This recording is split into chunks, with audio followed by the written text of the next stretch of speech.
India's new rent rules are sending shockwaves through the property market. The balance of power is shifting fast. Stronger tenant safeguards, clearer landlord authority, tighter contracts, mandatory transparency, and far less room for misuse. The old rental system is outdated overnight. Whether you rent or own, this directly impacts your money, your rights, and your security. One wrong move could cost you big. Don't stay confused. Stay sharp, stay protected, stay ahead with housing circles. All right, let's talk about something that's about to change big time. We're diving into a huge shift in India's rental market. The government's rolling out new rules to fix a system that, let's be honest, has been a bit of a chaotic mess for way too long. So let's get right into it. So let me ask you this. Have you ever had that awful, sinking feeling in your stomach? You know the one you get when you have to drain pretty much all of your savings just to pay a security deposit? It's a massive financial hurdle before you even get the keys to your new place, right? It's a story so many of us know. And I mean, just to put this in perspective, look at the scale of this problem. In cities like Mumbai, you could be asked to pay up to 10 months' rent up front. Think about that. That's almost a year's worth of rent before you've even spent a single night in your new home. It's a totally unregulated system that's been causing just immense stress for tenants from day one. Okay, so to really get why these new rules are such a big deal, we gotta look at what we're leaving behind. The old way of doing things, well, it was a system built on stress and a whole lot of uncertainty. And here's the thing that's so important to understand. This wasn't just a problem for tenants. Because most agreements were informal, just a handshake deal, nobody really had any protection. Tenants had to deal with surprise rent hikes or sudden eviction threats, and on the flip side, landlords could get stuck in these endless, drawn-out disputes. It was, simply put, a broken system for absolutely everyone involved. All right, so that's the problem. Now let's talk about the solution. To fix this broken system, the government is bringing in a brand new framework, the 2025 Home Rent Rules. This is meant to be a whole new era for renting in India. So, at the very heart of all these changes is something called the Model Tenancy Act, or MTA. And its main goal isn't really to pick a side, to favor tenants over landlords or vice versa. Nope. The whole idea is to create a system that's built on one really important principle: balance, making it fair for both sides. So first up, let's dive into what's probably the biggest news for a lot of people out there, especially if you're renting right now or planning to soon. What do all these changes actually mean for you, the tenant? Okay, this right here, this is the absolute game changer. Those days of having to save up for what felt like a year just for a security deposit, they're over, gone. The new rules cap deposits at a maximum of just 2 months' rent for residential properties. This one change alone is going to make renting in big cities so much more accessible. And the good news doesn't stop there. The protections go way further. Those sudden out-of-the-blue rent hikes? Not anymore. Landlords now have to give you a full 90 days notice.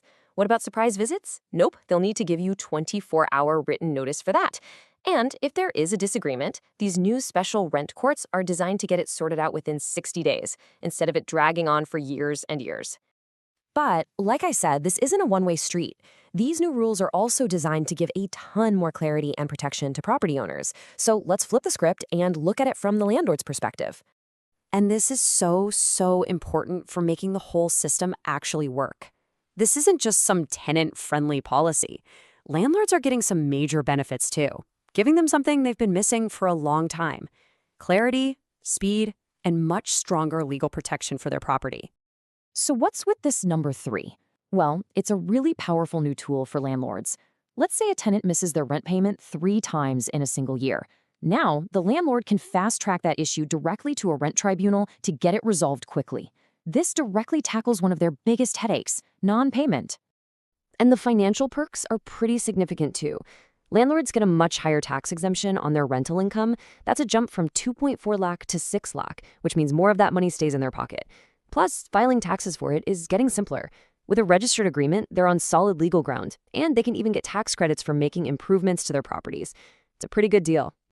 Okay, so we've covered the what and the why, but how does all of this actually work in the real world? Well, the new process is surprisingly straightforward. It really just boils down to these 3 simple steps. First, get it in writing. No more handshake deals. Every single rental agreement has to be a written contract. Second, make it official. That contract has to be registered with the local rent authority. And third, go digital. The whole process is moving online, using things like e-stamping to create a clear, fraud-proof trail for everyone involved. Now listen up, because this part is absolutely crucial. Registering the agreement, it's not just a friendly suggestion, it's mandatory. A signed agreement has to be submitted to the local rent authority within 60 days or 2 months to be legally valid. This is the step that gives the entire system its legal power, its teeth. So when you put all of these different pieces together, what does the future of renting in India's big cities start to look like? Well, the big idea, the end goal, is a truly balanced system. And you can see right here how each piece of this new puzzle helps create that balance. Take the deposit cap. It means a lower financial burden for tenants while giving landlords clear and predictable terms. Or registration. It gives tenants legal protection and security, and it gives landlords an agreement they can actually enforce. And the rent tribunals? They offer a fair process for tenants and a much faster resolution for landlords. It's really designed to be a win-win situation. So the big question is, could these new rules finally be the thing that makes renting in India's cities fair, secure, and simple for everyone? The framework is now in place, and the goal is clear. But of course, the real test will be how it all plays out on the ground. It's about more than just rules. It's about changing the entire culture of renting in India's booming cities. Thank you for watching Housing Circles. If you found this helpful, please like the video, share it with your network, and subscribe for more clear, practical housing insights. Visit us at housingcircles.com. Housing Circles, simplifying housing decisions.